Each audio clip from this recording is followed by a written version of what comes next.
जितनी स्विट्जरलैंड की total population है उससे ज़्यादा इंडिया इंजीनियर्स प्रोड्यूस कर देता है। उसके बाद भी रिसर्च एंड इनोवेशन में स्विट्जरलैंड नंबर 1 पे है। इंडिपेंडेंस के बाद से रिपब्लिक ऑफ इंडिया ने 0 नोबेल लॉरियट्स प्रोड्यूस किए इन साइंस। यूएसए ने 100+ कर दिए। ASER की रिपोर्ट के हिसाब से 83% एजुकेटेड इंडियंस एम्प्लॉयबल ही नहीं है। और ये जो सुंदर पिचाई, सत्या नदेला की हम बात करते हैं, इन्होंने भी आगे चल के अपनी एजुकेशन बाहर से ही करी है। और ये सारी चीजें जो मैं बोल रहा हूँ ना, इसका रूट कॉज फाइंड आउट करने के लिए हमें थोड़ा सा पीछे जाना पड़ेगा। जब ब्रिटिशर्स हम पे रूल कर रहे थे तो ईस्ट इंडिया कंपनी के सामने 2 मेजर चैलेंजेस थे। एक कम्युनिकेशन विद इंडियन, दूसरा वर्कर्स और क्लर्क्स की बहुत जरूरत थी उन्हें। फिर थॉमस बेविंगटन मैकॉय ने हमें इंग्लिश एजुकेशन एक्ट ऑफ 1835 दिया, जिससे उनके दोनों पर्पस पूरे हुए। पहला, उनको बंदे चाहिए थे जो चुपचाप डेस्क पे बैठे, अपना काम करें, क्वेश्चंस ना करें और ज़्यादा क्रिएटिव ना हो। Second, communication in English. English सबसे ज़्यादा बोले जाने वाली लैंग्वेज नहीं है, उसके बाद भी इंग्लिश एक लैंग्वेज की बजाय एक क्लास बन गया इंडिया में। रशिया, चाइना, फ्रांस, ये सब जगह इतना ऑब्सेशन नहीं है इंग्लिश को लेके जितना इंडिया में है। पुअर कम्युनिकेशन बोला जाता है अगर आपकी इंग्लिश अच्छी नहीं है, जबकि इंग्लिश ना आने का मतलब है कि आपको कोई और लैंग्वेज आती है। 5 साल पुराना iOS भी आज की डेट में आउटडेटेड माना जाता है। लेकिन इतनी इंपॉर्टेंट चीज़ हमारा एजुकेशन सिस्टम आज भी बस थोड़े से चेंजेस के साथ ऐसे ही चल रहा है। हमारे एजुकेशन सिस्टम में रटने का कंपटीशन होता है, जो ज़्यादा रट लेता है उसके ज़्यादा मार्क्स आते हैं।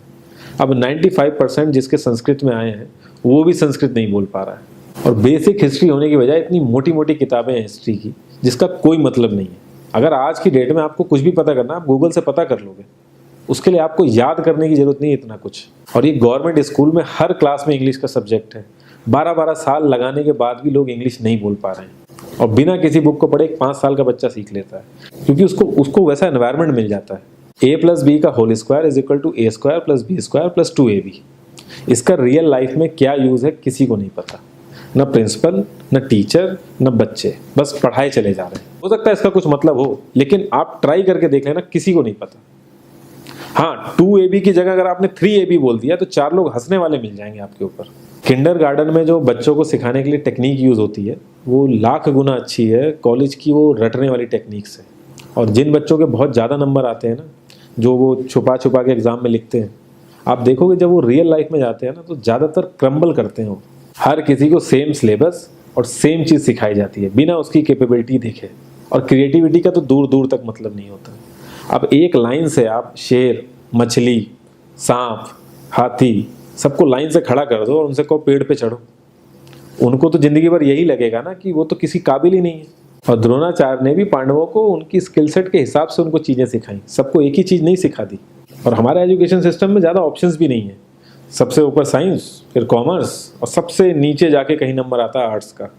आर्ट्स लेने वाले को तो लोग इतना हल्के में लेते हैं जैसे वो किसी काम का ही नहीं है। हर माँ बाप को तो इंजीनियर या डॉक्टर ही बनाना है। कॉलेज वाले अगर एक्स्ट्रा कोर्स रख भी देते हैं तो माँ बाप एंट्री नहीं कराएंगे, तो वो सारा पैसा बर्बाद होगा कॉलेज का।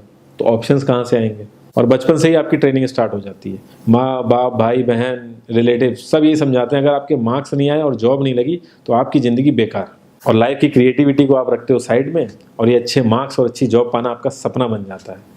अब ये सपना पूरा हो जाता है तो बहुत बढ़िया है, दूसरे को जेलस फील कराओगे, नीचा फील कराओगे। और इस छोटी सी उम्र में अगर सपना टूट जाता है तो सेल्फ डाउट में आ जाओगे। इतना बाहर वाले आपको नीचा नहीं समझेंगे जितना आप खुद की नज़रों में गिर जाओगे। आप किसी भी 4-5 सक्सेसफुल आदमियों के बारे में सोच के देखिए जिन्हें आप बहुत सक्सेसफुल मानते हो, या जिनकी तरह लाइफ आप जीना चाहते हो। मैं ये कह सकता हूँ कि वो इस एजुकेशन सिस्टम की वजह से तो सक्सेसफुल नहीं होंगे, चाहे वो जो भी हो। धीरू भाई अंबानी, विराट कोहली, आमिर खान, नरेंद्र मोदी, ये सब हमारे इस करंट एजुकेशन सिस्टम के ट्रैप में नहीं फंसे। इन्होंने खुद सीखा, खुद एजुकेट हुए और खुद आगे बढ़े। किसी कंपनी के सीईओ को अगर ये कहा जाए कि आप अपनी कंपनी के सारे डिपार्टमेंट में इंटरव्यू दीजिए, तो कोई गारंटी नहीं है कि वो सारे डिपार्टमेंट के इंटरव्यू निकाल लेगा। और ये भी हो सकता है कि वो आधे से ज़्यादा डिपार्टमेंट के लिए क्वालिफाई ना करे एजुकेशन वाइज, लेकिन वो पूरी कंपनी चला सकता है। तो ये जो एक स्किल है, इसके बारे में बात क्यों नहीं होती? लोग अपनी 25% से ज़्यादा जिंदगी इस करंट एजुकेशन सिस्टम में लगा देते हैं ताकि अपने से कम पढ़े लिखे आदमी की कंपनी में जाके उसके सपने पूरे कर सकें। इंडिया का जो करंट एजुकेशन सिस्टम है, अगर वो इतना ही अच्छा है तो जो भी सेलिब्रिटीज़ हैं, पॉलिटिशियंस हैं, वो अपने बच्चों को बाहर क्यों भेज रहे हैं पढ़ने के लिए? इनफैक्ट पॉलिटिशियंस के साथ तो ऐसा करना चाहिए, जिस एरिया से वो जीते हों उसी एरिया के गवर्नमेंट कॉलेज में उनके बच्चे को पढ़ना कंपलसरी हो जाए, तभी वहाँ के गवर्नमेंट कॉलेज सुधर सकते हैं। 368 प्यून की जॉब के लिए 1.5 लाख ग्रेजुएट और 24,968 पोस्ट ग्रेजुएट ने अप्लाई किया। मैं IAS PCS की तो बात नहीं करता हूँ, वो तो एक पैशन की बात होती है, लेकिन कुछ लोग 5-5, 6-6 साल से तैयारी कर रहे हैं कि कोई भी गवर्नमेंट जॉब मिल जाए उन्हें। उनसे पूछोगे क्यों ऐसे इतने टाइम से लगे हुए हो, तो वो एक ही चीज़ बोलेंगे कि जॉब सिक्योर है। मतलब आप काम नहीं भी करोगे तो आपको निकाला नहीं जाएगा। ये सारी कामचोरी वाली बातें माइंड में इसीलिए आती हैं क्योंकि हमारा जो करंट एजुकेशन सिस्टम है वो इतना कॉन्फिडेंस ही नहीं देता है कि हम अपनी स्किल के दम पे कहीं जाके काम करें और हमें निकलने का डर ना हो। मैं आने वाले 10 साल की तो बात ही नहीं कर रहा हूँ, अगर मैं आने वाले 5 साल की भी बात करूँ तो टेक्नोलॉजीज़ में इतना ज़्यादा चेंजेस आ जाएगा कि जो आज हम पढ़ रहे हैं, जिस स्किल पे हम फोकस कर रहे हैं, पता नहीं वो रेलेवेंट भी होगी कि नहीं उस समय। Cloud computing, SEO, digital marketing, ये सब जॉब्स पहले एग्जिस्ट ही नहीं करती थी। हम लोगों को एजाइल होना पड़ेगा, नई नई चीज़ों को सीखने के लिए ओपन रहना पड़ेगा, क्रिएटिव माइंड लगाना पड़ेगा।